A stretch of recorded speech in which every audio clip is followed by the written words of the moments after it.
where you find people cross-carpeting the next morning. Somebody contested the election in the primary, and the next morning he was a deputy governorship candidate on another political platform, which means people have reached a point where political parties are just mere platforms and tools to be used and discarded at will. But the essence of having a political party is people who share common views and aspirations about governance and about policy, about the kind of things that they intend to do for society. But what you find increasingly in our society today is strange bedfellows assemble in political parties. They claim that they are forming a political party, and at the end, when they feel disgruntled, they leave the party as quickly as they came. Now, this is a challenge that we're contending with. I've been a strong party man over the years. I started down there as being a secretary of a People's Democratic Party in a local government before rising through the ranks in terms of, so I've really contributed even to the development of the party itself over the years. I became a DG Research, I became a chief of staff to the governor, and eventually I became a senator of the Federal Republic of Nigeria.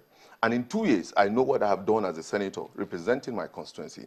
I come from one of the most difficult senatorial zones, the hot zone of Nigeria in the true sense of the word, because that is the area where the factor of ethnicity, the factor of religion have been a serious challenge for us, where we've seen serious crises in the process, and have been a major mediator in resolving certain conflicts that have been on the ground.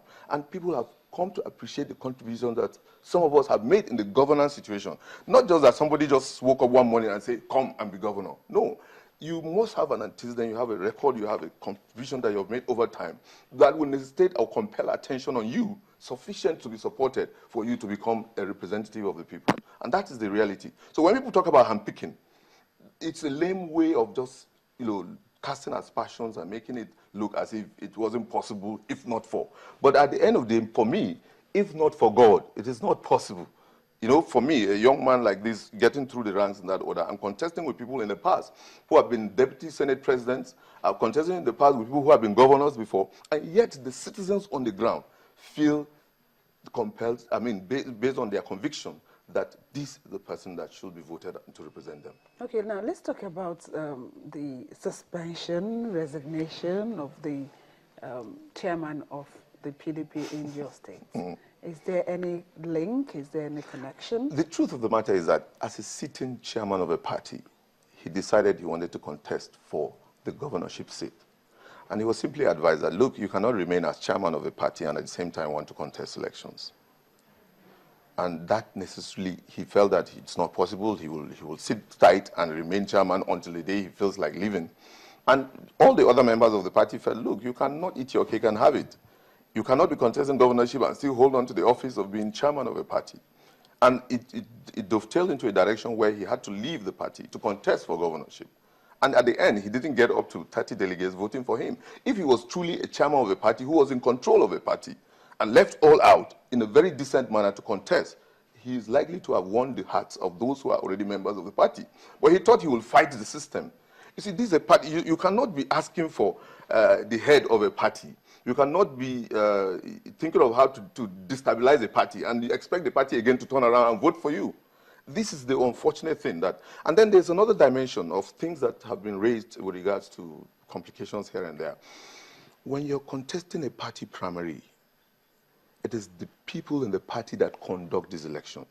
But if you issue a public statement somewhere and you're castigating the party and you're asking for the dissolution of the party, you are saying you don't like what is going on in the party, then who on earth will come and vote for you? Who else will come and vote? Is it the people from other parties that will come and vote for you in that party? You're supposed to have a healthy relationship with your party. You're supposed to ensure that you can convince members of your party to support you. Okay. But when you begin to think that you can antagonize them and then you still expect them to turn around and support you, then it means you don't even know what the political reality is. You have been in the political space on the Plateau for a while, as you said yourself. So let's look at the other parties. We understand that there was also rancor with the choice of candidates of the APC, and some other parties also had their issues with choice of candidate. I mean, why do we have to get to that point where it's as if the parties can't even seem to make a choice? The truth of the matter is that, you see, politics is about interests. And a clash of interests generates necessarily outcomes and reactions and counter-reactions here and there. And it's just like having a thesis, an antithesis, and a synthesis will eventually emerge. The truth of the matter is that at this point, we're moving to a direction of synthesis, where we are gradually looking at those who stood against somebody and for somebody. For me, after I won my primaries, the first thing I did was to invite all those that lost elections, not even for governorship, those that lost at the level of House of Assembly primaries, those that lost election for House of Representatives, those that lost for Senate. All of them assembled, and we discussed as party men to say that, look, ordinarily, when there is a contention for one office, there are bound to be those who will not win and those who will win. And that is the reality of human life. For as long as you don't accept that when you set out to contest election, then you will be having a problem, especially when the outcome does not favor you in the process. And a large extent, a lot of them said, for the first time, somebody is calling them so that they can sit down and discuss. Because in the past, people will assume that once you lose a primary, you are not important. Everybody is important in a political party. And as a result, there's a need for harmony and a group approach, teamwork, to ensure that the party, becomes stronger. So if other parties are having their own problems, they have the challenge to contend with solving that problem in the process. All that parties do is that come out with the right candidates that will outdo other contenders from other political parties. But unfortunately, the intra-party wranglings get so heavy to a point where you begin to assume that, right from day one, you can even see when elections have not even been conducted, people are already crying foul.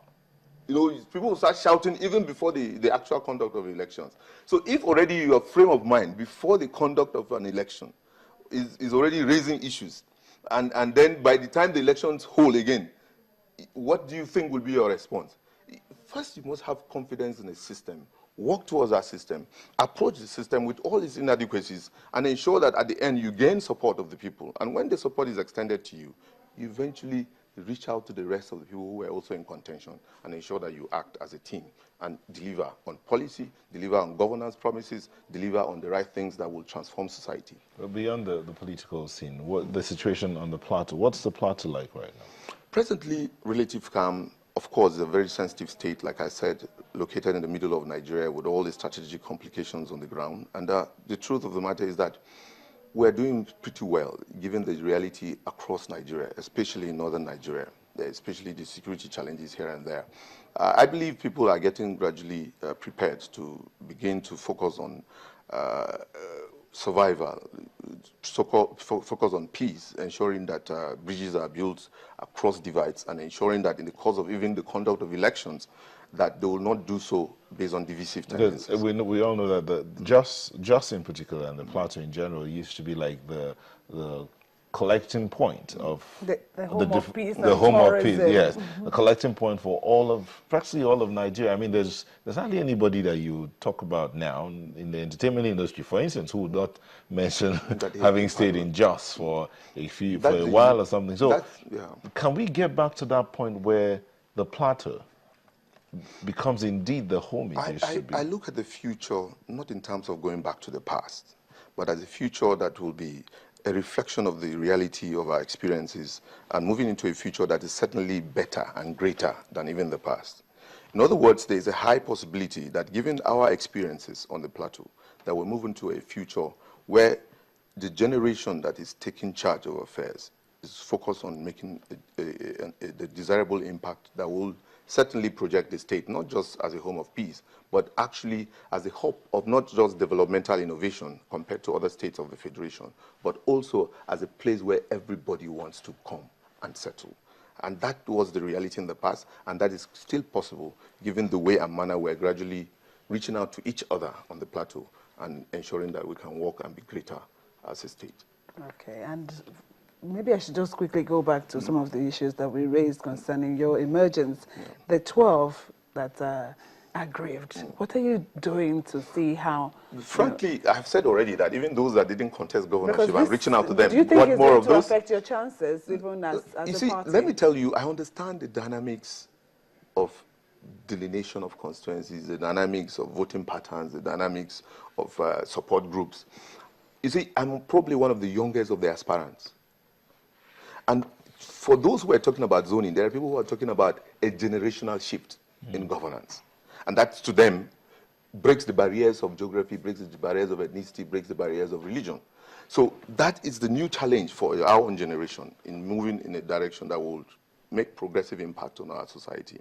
For the 12 that I've contested, you'll be shocked to discover that out of the 12, they probably come from 2 or 3 local governments. A huge chunk of them coming from one local government or the other. Now, when they write as 12 people. But when they write, they represent only a section of the state in itself. We have 17 local governments. And out of 12 aspirants, 8 of them come from 2 local governments. And they write and are insisting that there should be zoning. What they're invariably saying. What I'm trying to tell you is that, what I'm saying is that sometimes we exaggerate the mere fact that those who signed are so number. How do you want to resolve all of this so that it will boost your chances? The chances are as bright as the promises of God. For me, I must say that we're moving in a direction where we're reaching out to each other. Some of the aspirants have come to me directly.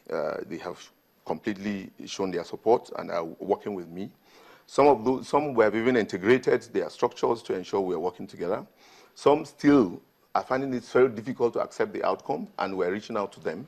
And we believe strongly that in due time, people will appreciate the fact that at the end of the day, it is one person at a time that occupies a I have a comment from someone that's watching. Boaziz says, Plateau State politics under PDP is a family business. Do you agree with him? All of us are a family. The entire Plateau is a family. And that is a family business to a little sense of a word. It's a Plateau project that involves every citizen of Plateau State. And we want to create a situation where all of us can become a complete family in that order. What if you lose? What if the other party, the opposition party, wins? The truth of the matter, God gives power to whom he feels at the time he wishes. And I stand firmly supported by God to be the governor of Plateau State. As it is, so far, the indices indicate that I'm getting set to win and to represent the people well and to do the kind of programs that will make the Plateau people proud, that they for once have a governor who also reaches out to all, regardless of their difference, regardless of religion, regardless of geography, regardless of ethnicity. And the essence of governance is to establish what will impact meaningfully on the whole society.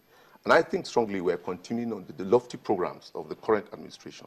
There has never been any government that has done so much within so little time, with so little resources. We believe that we will manage our resources sufficiently, both human and material, to transform our society to a greater society in the process. Thank you so much for coming on this morning. Maybe before we close, let me just ask, we were talking about how cold it was in Jos. Yes. That's really, it is really getting cold. What's the temperature like? Certainly quite 20, cold, very Europe, more like Europe, I must say, far less than 20 degrees. Are you serious? So you're actually enjoying Lagos? Yeah, I also get back to even the cold of Jos. Oh, you can't wait to get back. Very well. You miss it.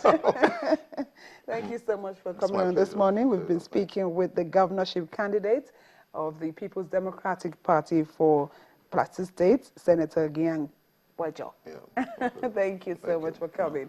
And we go on a short break to stay with us on Sunrise.